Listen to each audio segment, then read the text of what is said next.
She broke down and let me in.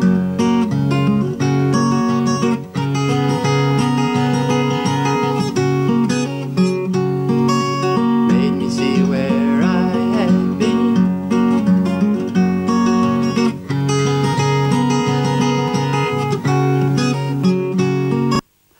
Grumpy Old Men builds us a picture of Jack Lemmon and Walter Matthau, doesn't it? However, in Geelong's case, we paint a different picture. This time it is Geelong's three grumpy old men, Brian Eaton, Robert Trott and News Geelong's own Colin Mockett, as our grumpy old men's travelling rock and roll laughter show. It rolls into Drysdale's potato shed with its sharp comments about living in the 21st century, interspersed with classic rock songs. Now News Geelong tantalises you with its exclusive short teaser. The City of Greater Geelong is about to open its morning showtime series at the Potato Shed in Drysdale. And it's opening it with a pretty unusual show. Now it's one that I know all about because I happen to be part of it. It's called the Grumpy Old Men's Travelling Rock and Roll Laughter Show. And it's Geelong's three foremost grumpy old men, that's Brian Eaton, Robert Trott and myself, having a good old whinge about things that are really annoying in the 21st century. Things like hoons doing wheelies in the middle of the night. Things like people with no manners in cinemas talking on their phones. Don't get me started on phones. When you try to make a phone call yourself, you're put on hold, and then they'll say press 1, and then you finally get through to a thing that says, did you mean to say City of Greater Geelong? And of course the most ridiculous one of all, which is the series of traffic lights that's replaced a perfectly good roundabout at the end of Jerringhap Street. But I don't want you to think that this show is only about old men standing up and whinging. It's also got sketches, and it's also got some very good music. It's got sketches like, well, Monty Python, and this one. Very passable, that, very passable. Nothing like a good glass of Chateau de Chasselet wine, eh, Josiah? Oh, you're right there, Obadiah. Who'd have thought 30 years ago we'd all be sitting here drinking Chateau de Chasselet wine? Yeah, back then we'd have been glad to have had the price of a cup of tea. Aye. Cup of cold tea. Without milk or sugar. Or tea. In a filthy cracked cup. We didn't have a cup. We used to drink out of a rolled up newspaper.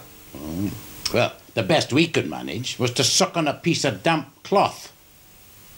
But you know, we were happy then, even though we were poor. Aye, because we were poor. Colin Mockett, News Geelong, Channel 31. Thank you, gentlemen. You certainly looked the part. Grumpy old men at the potato shed. For the many people who enjoy the playing of bingo, there are technological changes on the way that will take the game to a complete new level of challenge and enjoyment, as Colin Mockett reports. Bingo came to Australia at the end of the 19th century. It arrived from America as a church fundraiser. Since then, it's evolved into a multi-million-dollar industry. And like all industries, it's evolving. And the latest way that it's evolving is into electronic handheld bingo cards. Now, the person to tell us all about that is the manager of Raiders Bingo. That's Russell Ender. We anticipate starting it here in approximately 14 days' time, about a fortnight. And how will it actually look? Are you going to get rid of paper altogether? No, the customer will have an option of whether they play electronic bingo or paper bingo. There will be an option. It will give them a decision.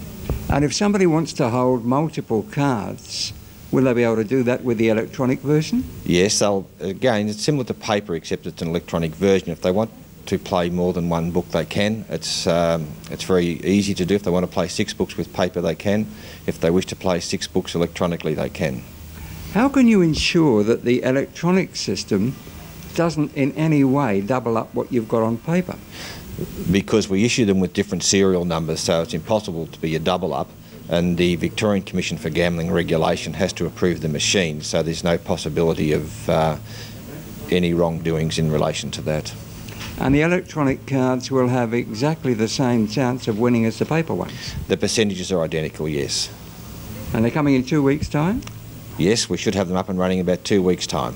Is this a first for Geelong? It will be a first for Geelong, yes.